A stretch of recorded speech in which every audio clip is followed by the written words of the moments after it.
Alhamdulillahi Rabbil Alamin wal 'aqibatu lil muttaqin wa la 'udwana illa 'alal zalimin. Wassalatu wassalamu ala sayyidina Muhammadin thahal amin wa ala ikhwanihi an-nabiyyin wal mursalin wa man tabi'ahum bi ihsanin ila yaumiddin. Allahumma la sahla illa ma ja'altahu sahla wa anta ya hayyu ya qayyum taj'alul hazna idza syi'ta sahla. Allahumma 'allimna ma yanfa'una wanfa'na bima 'allamtana wa zidna 'ilma wa na'udzu bika min hali ahli an-nar. Amma ba'du. Alhamdulillah, puji syukur kita kepada Allah Subhanahu wa taala atas segala rahmah, nikmat, karunia-Nya kepada kita semuanya, terutama nikmat iman, nikmat Islam, nikmat sehat wal afiyah.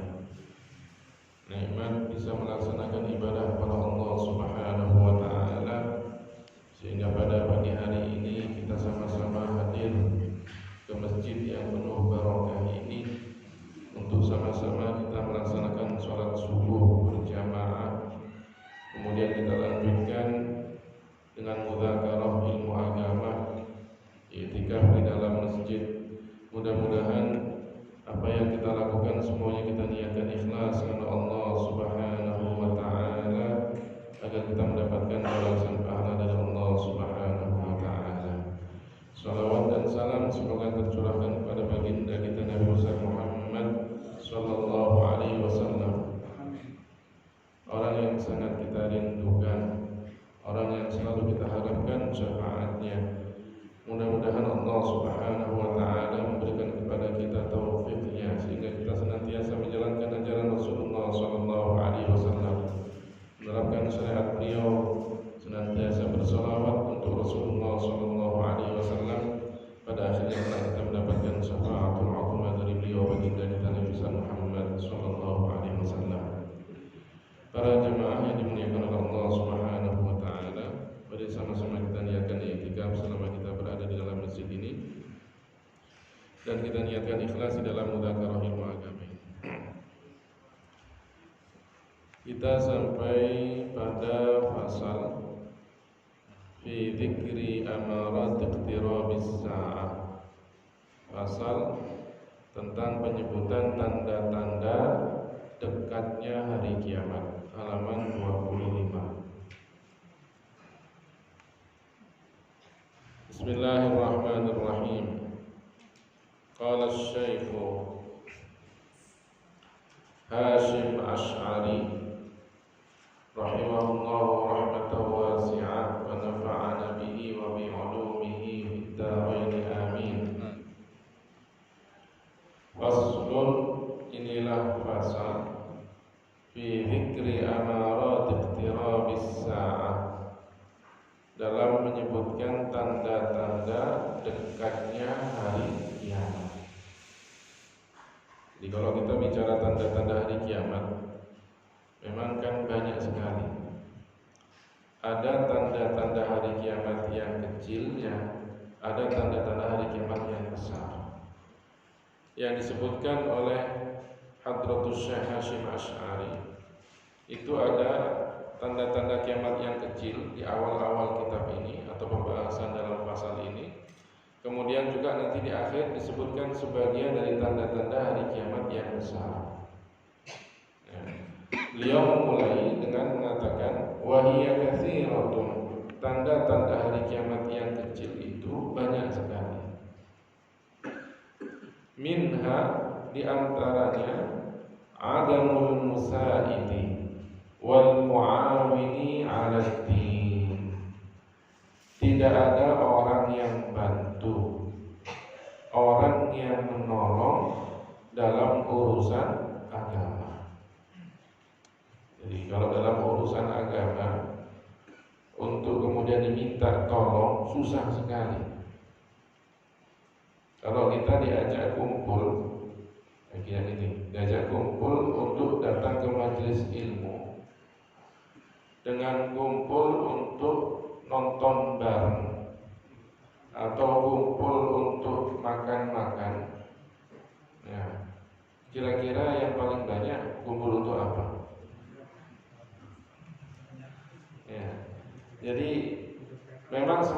belakang, semakin susah orang kalau diajak ngurusin agama.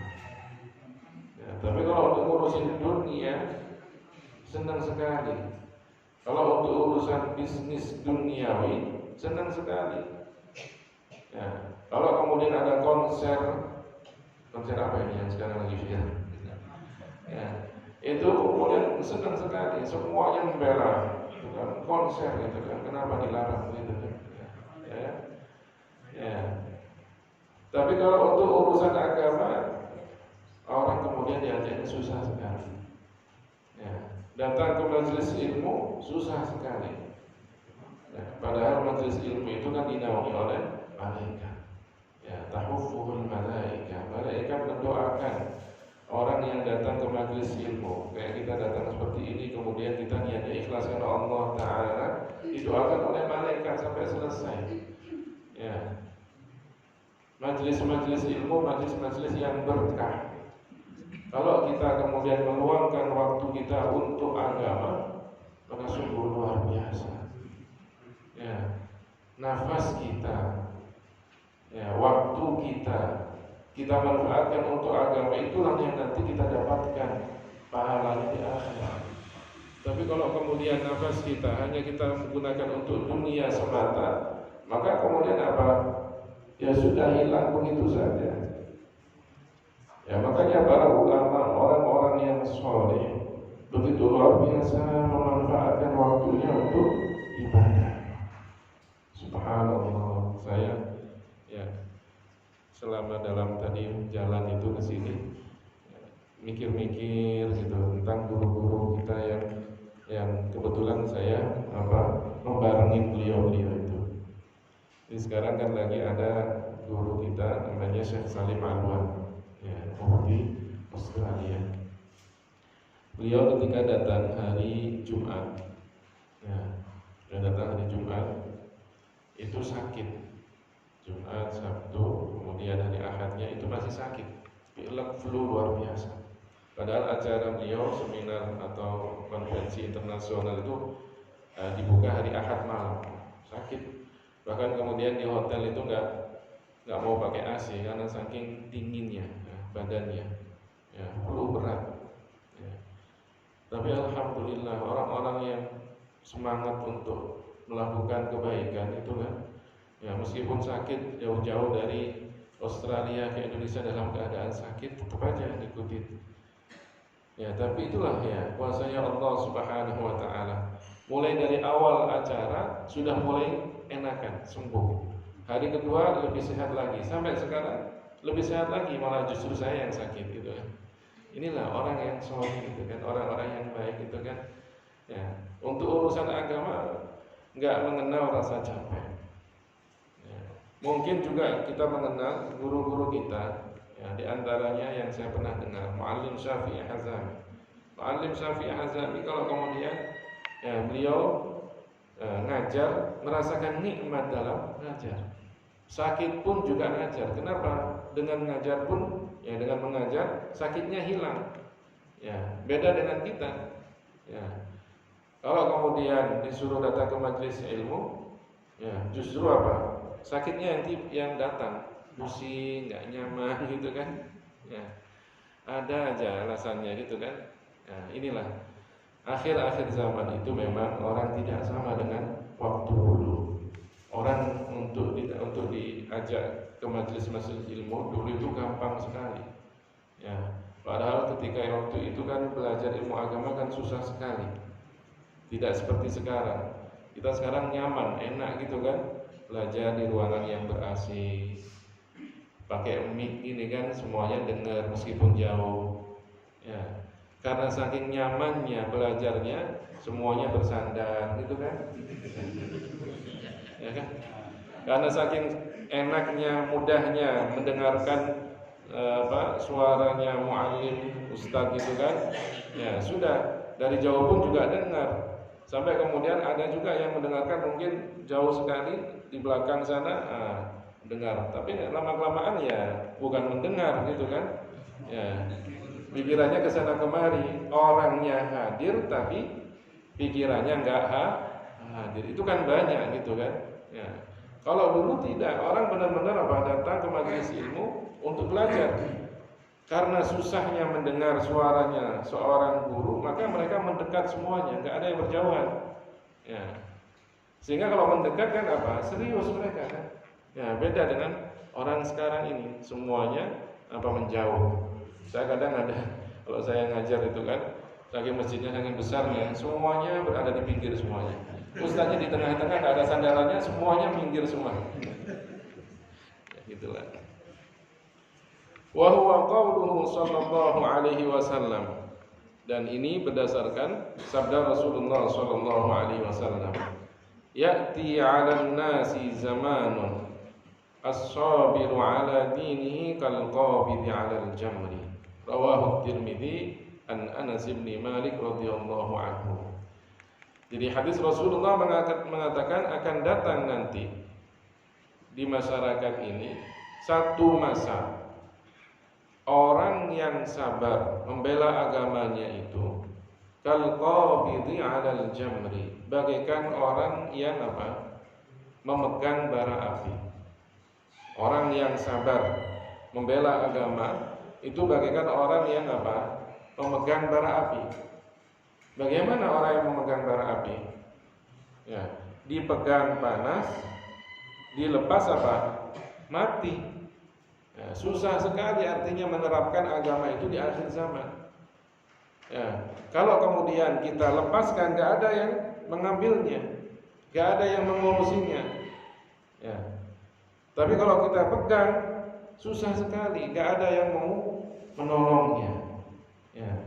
Makanya kemudian kadang kita jalan sendiri-sendiri, gitu kan? Yang ini jalan sendiri, yang itu jalan sendiri, yang ini jalan sendiri, yang itu jalan sendiri. Akhirnya berat, dia merasa berat. Kalau sudah merasa berat, kadang capek sekali ya, urusin sendiri-sendiri. Ya, nggak ada yang nolong. Ya, lama-kelamaan datang setan mengatakan udah nggak usah diurusin. Ya, akhirnya dilepas, gitu kan? Lama-kelamaan begitu. Ahlus sunnati wal jamaah, kata para ulama, di akhir zaman itu bagaikan anak yatim yang tidak ada orang yang ngurusinya. Jadi jalan sendiri-sendiri. Ahlus sunnah wal jamaah begitu. Ya, kalau kelompok-kelompok yang lainnya itu ada pendananya, ada negara yang mensuplai dananya, ada organisasi yang mensuplai dananya, ada para dermawan yang sering mendonasikan donaturnya. Ya, tapi kalau kita Ahlus Sunnah wal Jamaah jalan sendiri-sendiri, ya, jalan sendiri-sendiri. Makanya kita ini kalau diajak untuk melakukan satu kebaikan susah, ya, susahnya luar biasa. Berbeda dengan dulu mungkin kalau kita pernah mendengar kisahnya Sultan Salahuddin Al-Ayyubi, ya, Sultan Salahuddin Al-Ayyubi yang berjasa membebaskan Baitul Maqdis di Palestina. Palestina waktu itu dicengkram oleh tentara salib. Ya, beliau bisa membebaskan dan memerdekakan Palestina dari cengkraman tentara salib. Apa yang beliau lakukan? Para ulama mengatakan yang dilakukan oleh Sultan Salahuddin Al-Ayyubi adalah menyatukan hati umat Islam sebelum mereka diajak untuk menyerbu tentara salib. Apa yang beliau lakukan untuk menyatukan hati umat Islam? Diajarkan akidah Ahlus Sunnah wal Jamaah. Para khotib, para penceramah disuruh menyampaikan akidah di negara-negara yang menjadi kekuasaan beliau, mulai dataran Mesir, ya, Palestina, dataran Mesir, Lebanon, Syria, Yordania, ya, kemudian ke arah Qatar, Bahrain, ya, kemudian masuk ke daerah Hijaz, Makkah, Madinah, Taif, kemudian di sebagian Yaman, itu daerah kekuasaannya. Apa? Disuratin semuanya para khatib, para penceramah itu untuk menyampaikan akidah. satu lembar. Ya, disampaikan kepada jamaahnya, sering disampaikan. Bahkan beliau menyuruh muadzin di waktu menjelang subuh. Muadzin di waktu menjelang subuh mengumandangkan akidah ini. Ya, akidah ini. Jadi menjelang subuh itu sudah dikumandangkan. Pada waktu itu kan tidak seperti sekarang. Ya, orang pakai mic pengeras suara bisa sampai kemana-mana. Waktu itu naik menara dengan suara yang keras. Ya, dikumandangkan akidah Ahlus Sunnah wal Jamaah, risalah al-aqidah al-mursidah, satu lembar saja. Allah Subhanahu wa taala pencipta segala sesuatu. Allah tidak membutuhkan kepada ciptaannya. Itu setiap hari. Ya, memang beda waktu itu orang bangun untuk sholat subuh itu sebelum subuh gitu kan, sehingga mereka bergegas untuk menuju masjid juga sebelum subuh.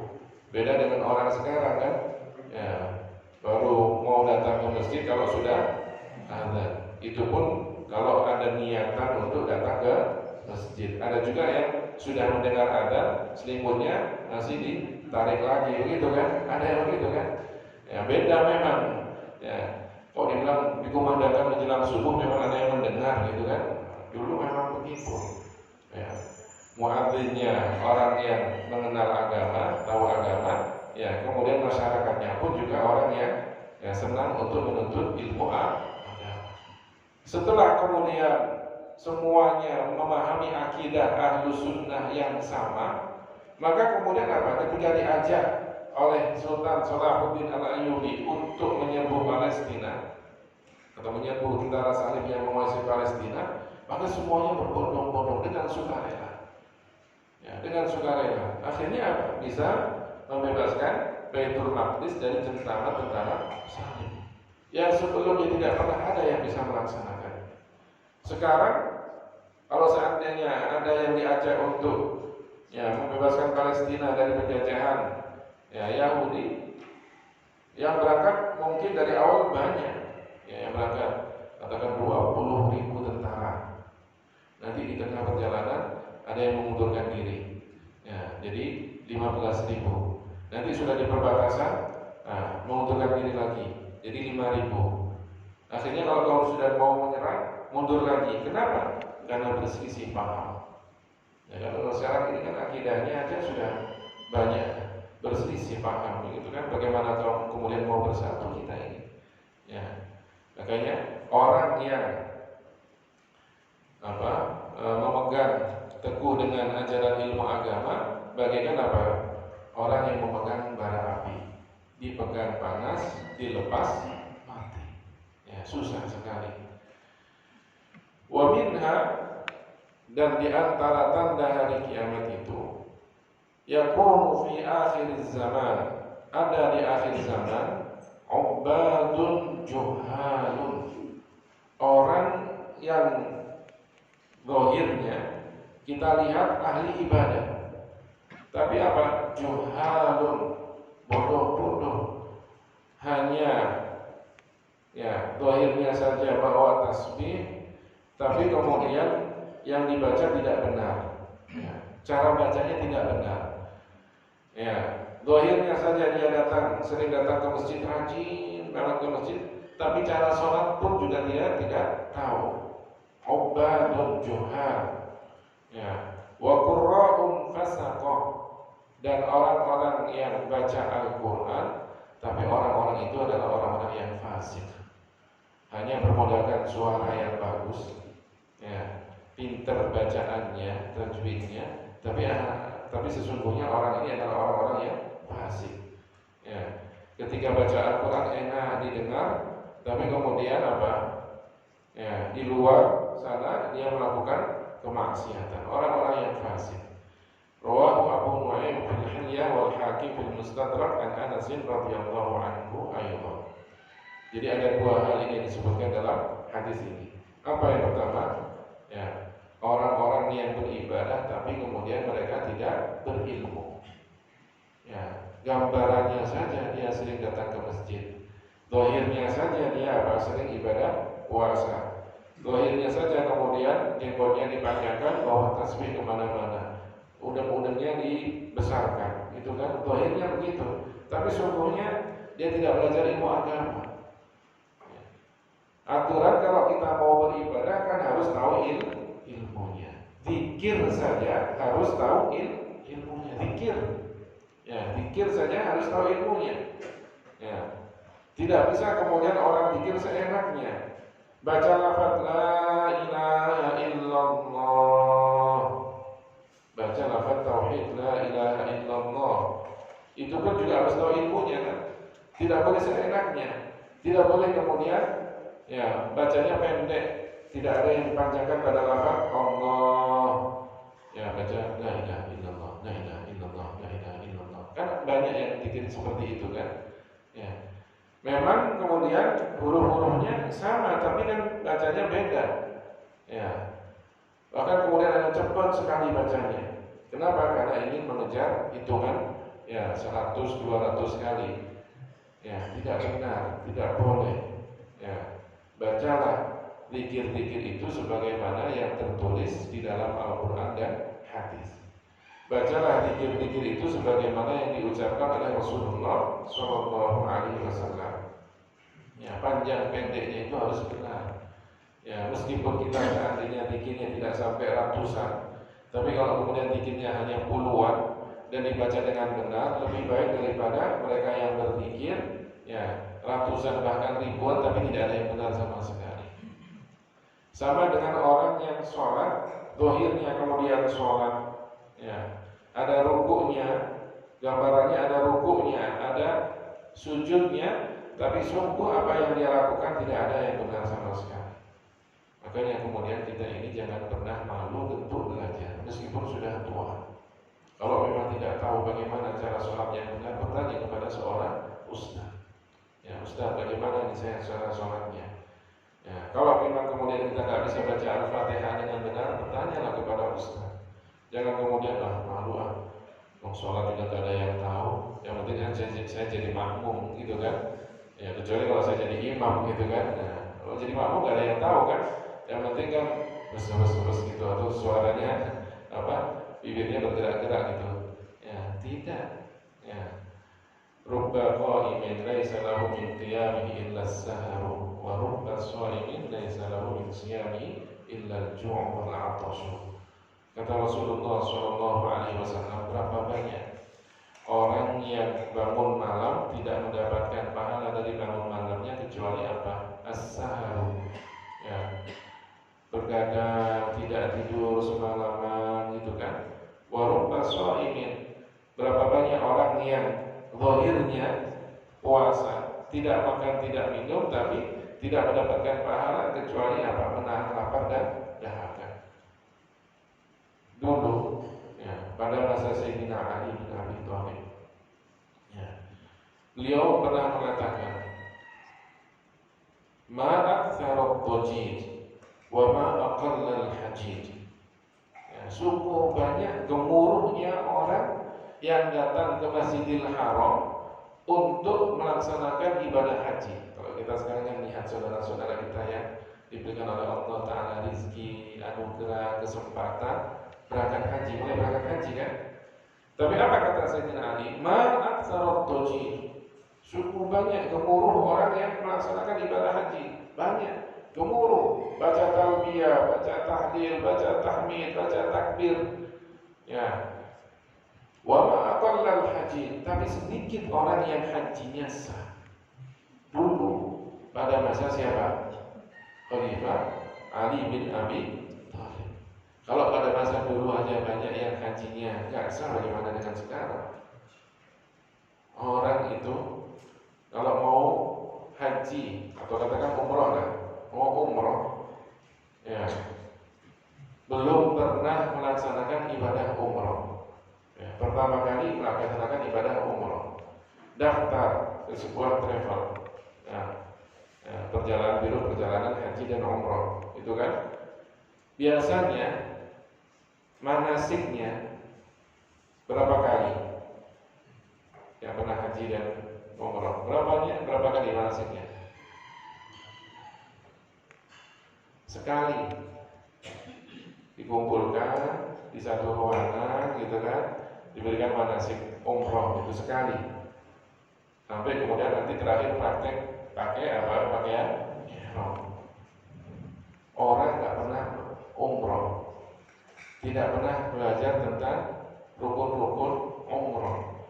Kemudian yang belajar kumpulkan itu orangnya sudah sepuh, udah parubaya, umur 60 gitu. Kira-kira kalau diajarkan cuma sekali, kira-kira nyambung apa nyambung? Ya.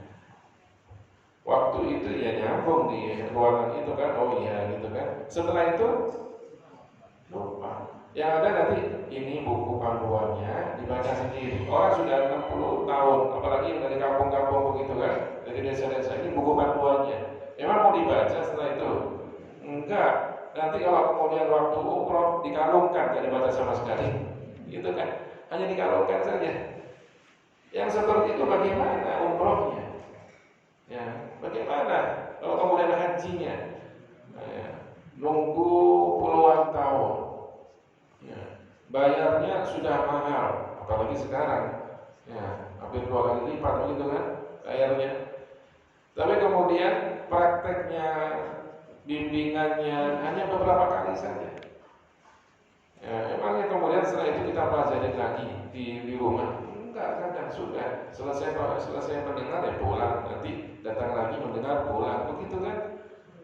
Bagaimana kemudian bisa sah, bisa benar hajinya? Yang ada mereka hanya ngikutin ya apa kata yang pembimbingnya, begitu kan? Ya, makanya ya, kita ini kan harus apa? Belajar. Ya, belajar sedikit demi sedikit. Kalau memang kita punya rezeki mau umroh, dari teleponnya hanya sekali, kita belajar sama ustaz. Datang, ustaz saya mau umroh nih, bagaimana caranya? Begitu kan?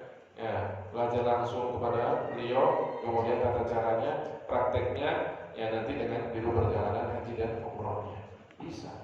Ya, jangan cuma mengandalkan ya manasiknya saja, manasiknya sekali. Ya, habis itu kemudian selesai. Ya, kemudian setelah itu seminggu berikutnya ngikut sudah. Yang ada begitu kebanyakan. Ya, kebanyakan begitu. Jarang sekali kemudian memberikan pelajaran itu berkesinambungan sampai benar-benar paham. Jarang sekali. Ya. Maka dikatakan ubadul juhal, dikatakan ahli ibadah, tapi sesungguhnya dia bodoh. Ada juga apa? Qurra'un fasaqah, orang yang bacaan Al-Qur'annya bagus, ya dianggap qori gitu kan, tapi sesungguhnya akhlaknya tidak baik, hanya modal suara yang merdu. Ya, pokoknya suaranya merdu, ya. Tapi kemudian orangnya akhlaknya tidak baik. Baca Al-Quran tapi tidak mengamalkan Al-Quran. Rubbatalin lil Quran wal Quranu yal'anuhu. Berapa banyak orang yang baca Al-Quran tapi Al-Quran melaknatnya. Bagaimana itu? Dia baca Al-Quran hanya dengan lisannya, tidak sampai pada tenggorokannya, apalagi kemudian sampai kepada hatinya. Lebih-lebih kemudian mengamalkannya. Sudah cuma apa? Dibaca saja dengan lisannya saja, sampai tenggorokannya aja enggak, apalagi sampai hatinya. Yang seperti ini kemudian dia melakukan hal-hal yang bertentangan dengan Al-Quran, nanti Al-Quran di akhirat akan melaknatnya, bukan memberikan syafaat kepadanya, justru akan melaknatnya. Jangan sampai itu terjadi. Dan ini kan di akhir zaman kan begitu. Orang sekarang berlomba-lomba untuk menghafal Al-Quran. Ya, tujuannya untuk diperlombakan, begitu kan? Oh, nanti kalau sudah hafal ikut lomba, sampai tahu nanti kemudian menang, ya dapat hadiah umroh, begitu kan? Nah, tujuannya sudah beda dengan para ulama dulu. Para ulama dulu ketika menghafal ikhlas karena Allah Ta'ala. Ya, belajar itu bukan untuk kemudian untuk sombong-sombongan.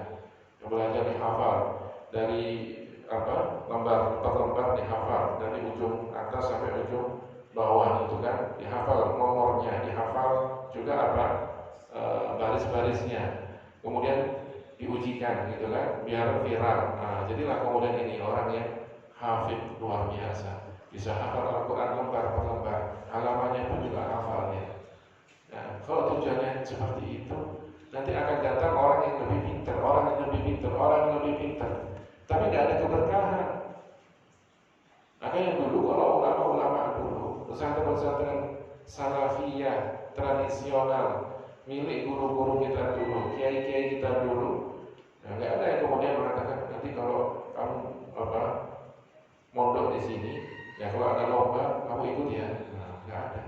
Ada sebenarnya para pesantren malah tidak diperbolehkan ikut-ikut lomba begitu. Hafalin sudah. Ya, untuk dia mendapatkan berkahnya Al-Quran di akhirat nanti bisa memberikan syafaat kepada yang menghafal dan keluarganya, keluarga orang yang menghafal ini. Juga jangan kemudian menghafal tujuannya untuk ya bisa dilombakan, bisa juara dengan perlombaan itu, kemudian nanti bisa terkenal dengan lombanya itu. Enggak.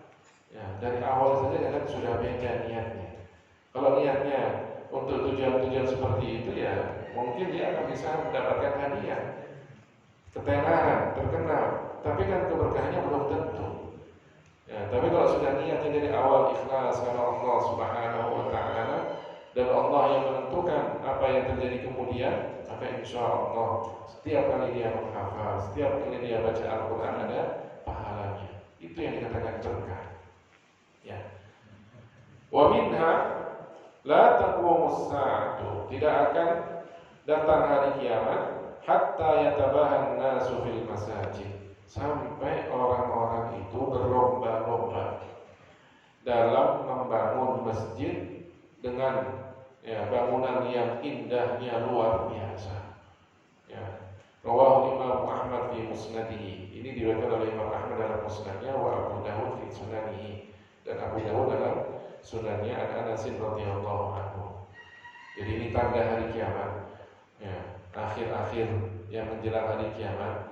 Bukan kemudian masjid semakin sedikit, semakin banyak masjid itu, tapi kemudian dibangun tidak ikhlas, hanya mengharap di Allah Subhanahu wa Ta'ala. Ada yang membangunnya karena ingin dipuji bahwa dia adalah orang yang dermawan. Ada yang kemudian membangunnya dengan begitu luar biasa indahnya, biar kemudian nanti menjadi tempat wisata. Kan ada yang seperti itu kan? Dan memang terbukti begitu kan? Ya, kalau kita datang ke masjid yang orang bangunnya itu benar-benar ikhlas, pasti akan berbeda rasanya dengan orang yang bangun masjid nggak ada sama sekali ya keikhlasannya. Ya, masjid itu tempat yang berkah. Sebaik-baik tempat di permukaan bumi ini kata Rasulullah apa? Al-masajid, masjid. Ya, artinya kalau memang masjid itu dibangun dengan niatan ikhlas, yang berderma itu benar ikhlas sama Allah Ta'ala dari harta yang halal, maka keberkahan di situ ada. Ya, sering dipakai untuk majelis ilmu. Kemudian yang belajar di situ juga menjadi orang-orang yang soleh dan solihah. Kelihatan berkahnya. Ya, masjid-masjid dulu tidak seindah masjid sekarang. Bahkan kemudian bangunannya pun juga apa adanya. Tapi karena berkahnya yang belajar di situ kemudian keluar jadi orang-orang yang soleh, bahkan menjadi para ulama gitu kan. Masjid-masjid dulu kan begitu. Coba lihat para wali songo itu ketika kemudian mengajar. Ya, masjidnya terbuat dari kayu, dari mapan gitu kan. Tapi dengan kayu yang seperti itu sampai sekarang ada kelihatan kan peninggalan luar biasa. Masjidnya ada dari kayu gitu kan. Ya, masjid-masjid dulu kalau kita lihat masjid-masjid jami yang di tengah-tengah kota itu dulu kan mereka para ulama-ulama dulu memang sengaja membangun di tengah-tengah kota biar menjadi pusat ilmu agama. Dan kalau kita lihat di sebagian masjid yang kuno itu, bangunan lamanya kan masih ada. Bangunan lamanya masih ada. Ya, paling dibuka di yang lainnya saja, diperluas begitu kan. Kelihatan bangunan lamanya, berkahnya padahal sudah puluhan tahun bahkan ratusan tahun. Ada berkahnya, kelihatan. Dari masjid itu kemudian keluar para ulama, ya, orang-orang yang belajar di situ kemudian menjadi orang-orang yang soleh dan solihah. Ya, beda dengan masjid-masjid kita sekarang dibangun dari harta yang nggak jelas gitu kan. Ya, kemudian niatnya pun juga kadang tidak ikhlas karena Allah Ta'ala. Ya, yang datang sholat pun kadang, ya, yang datang sholat pun datangnya bukan karena ikhlas karena Allah Subhanahu Wa Taala. Ada beberapa masjid itu. Kalau kemudian ya tidak pernah absen dalam 1 tahun sholat subuhnya, nggak pernah absen, nggak pernah gaib ya, terus sholat subuh setiap harinya.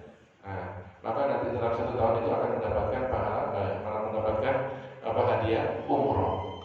Kira-kira kalau kemudian diberikan motivasi seperti itu, niatnya apa kira-kira? Saya datang ke masjid ya biar saya nanti tahun depan bisa umroh, hadiah gitu kan? Ya, bukan ikhlas karena Allah Subhanahu Wa Taala. Ya benar, sama-sama sholat subuhnya baik, ya ibadah, umrohnya juga ibadah. Tapi kan niatnya biar nanti dapat catatannya ke absen saya ini kan, ya kan? Nanti ada yang tahu bahwa saya ini ke absen ini, hari ini hadir. Ya.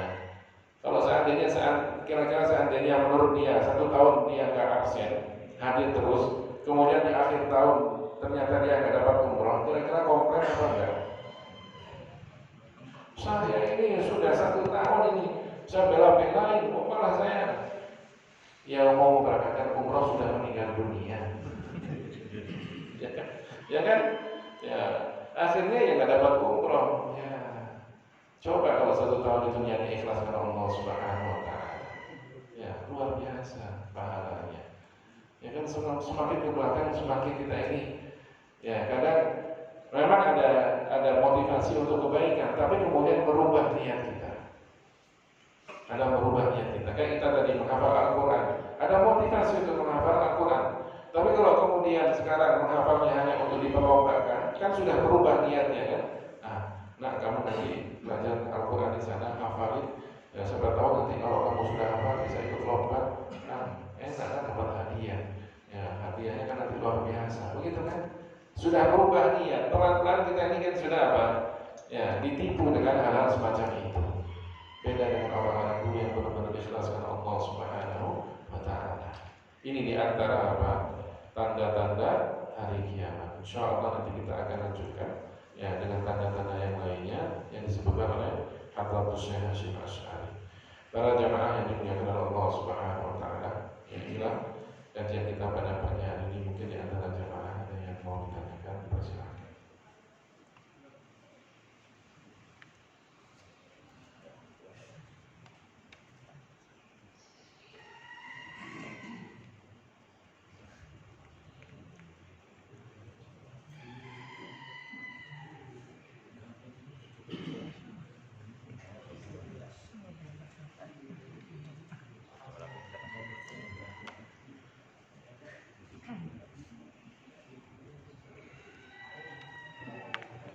Ada yang tanya? Ya, mudah-mudahan sudah paham semuanya ya. Tidak bertanya, jangan-jangan kemudian tanda-tandanya sudah ada di sini semua sudah. Ya, silakan. Assalamualaikum warahmatullahi wabarakatuh. Waalaikumsalam warahmatullahi wabarakatuh. Mohon maaf sebelumnya. Ini kita lihat ya masjid yang kita bangun. Apakah salah kalau kita juga ingin masjidnya indah, kemudian karpetnya seperti yang di Ramadan ini udah apa namanya udah tipis ya. Tapi ada yang masjid tapi hati aja sampai belum gitu.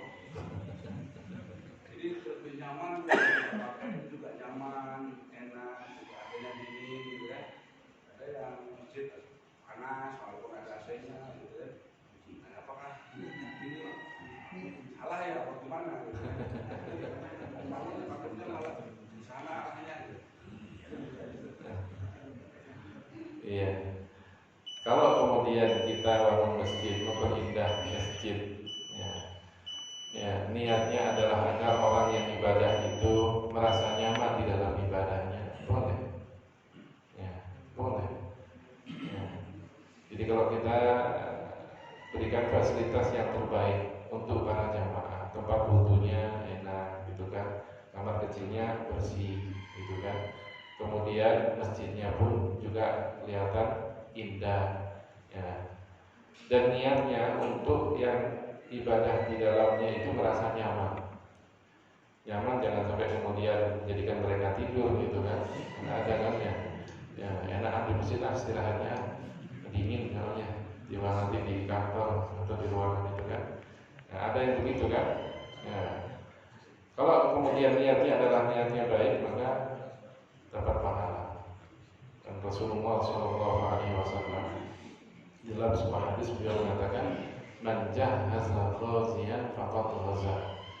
Orang yang menyiapkan perbekalan orang yang mau jihad, maka dia seakan-akan juga ikut jihad. Jadi seorang istri kan dia ikut jihad kan, perempuan. Tapi dia yang menyiapkan perbekalan suaminya yang mau jihad. Suaminya mau jihad, kemudian apa disiapkan perbekalannya. Rasulullah mengatakan maka seakan-akan istri ikut berjihad. Sama ketika kita menyiapkan sesuatu yang baik untuk orang yang ibadah, kita siapkan dengan semampu kita biar mereka merasa nyaman di dalam ibadah, nikmat ketika ibadah. Ya, maka kita bagaikan orang yang melakukan ibadah itu. Ya, karena memang kita tidak bisa memungkiri semakin ke belakang kita ini semakin menuntut kenyamanan, begitu kan? Kadang kalau mesinnya nggak nyaman ditinggal, di sana aja lebih enak mesinnya. Kalau di sini panas, gitu kan? Nah, di sana aja, gitu. Kita memang begitu. Dulu memang ibadah tidak seperti kita, orang lain tidak seperti kita. Ya, dulu kan begitu. Masjidnya bagaimanapun masjidnya, yang penting apa? Ibadah dia. Nggak kemudian pilih-pilih masjid, gitu kan? Kalau sekarang pilih-pilih masjid. Ya, saya aja kadang ketemu jamaah, kenapa sholat di sini? Enakan di sini, Ustaz. Ya, dinginan dimana di sana. Padahal dia rumahnya dekat masjid sana, tapi kemudian ke sini, gitu kan? Ada yang seperti itu. Ya memang umatnya nggak seperti umat dulu kita ini. Ya kalau dulu memang mau masjid mana aja, ya yang penting dia ibadah. Nggak mau menghiraukan enak atau nggak enaknya. Yang penting dia ibadah. Kalau sekarang kan pilih-pilih masjidnya. Ya begitulah. Karena ketika kita menyiapkan masjid ini untuk kenyamanan orang yang beribadah, maka dapat pahala. Ya.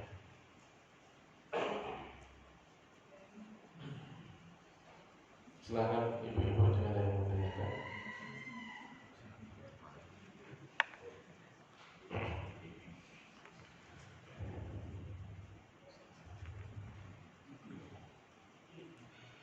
Ya, jika tidak ada yang ditanyakan, kita akhiri. Karena kita sampai di sini, mudah-mudahan ada hikmah, ada ilmu yang kita dapatkan dan Allah Subhanahu wa taala berikan keberkahan kepada kita semuanya, sehingga kita bisa memahami apa yang kita pelajari di pagi hari ini dan kita bisa mengamalkan apa yang diingatkan oleh Rasulullah SAW. Dan mudah-mudahan kita semuanya mendapatkan keberkahan dalam hidup kita, keberkahan dalam umur kita, keberkahan dalam rezeki kita, keberkahan pada keluarga kita. Ala hadhihi niyyah wa ala kulli niyatin shalihah wa ila asyrafil nabiyyin sayyidina Muhammadin sallallahu alaihi wasallam.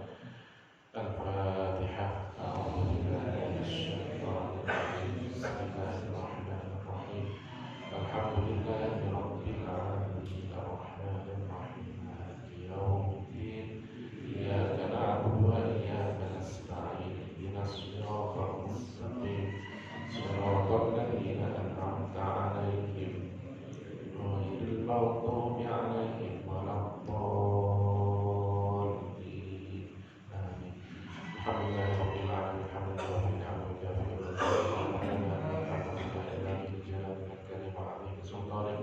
Allahumma shalli wa sallim ala sayyidina Muhammad tibbil qulubi wa dawaiha wa afiyatil abdani wa shifaiha wa dhurriyyatil as-sabi wa dhiyaiha.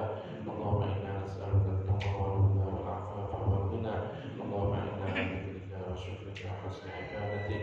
Allahumma waffiqna lima tuhibbuhu wa tardah. Allahumma a'ti kullam minna rahmatahu fima yurdik. Allahumma arhamna fawqa al-ardi wa tahta al-ardi wa yawma al-ardi ya Allah. Ya Akramul Akramin, Ya Arhamar Rahimin. Rabbana ighfir lana dhunubana wa kaffir 'anna sayyi'atina wa tawaffana ma'al abrar.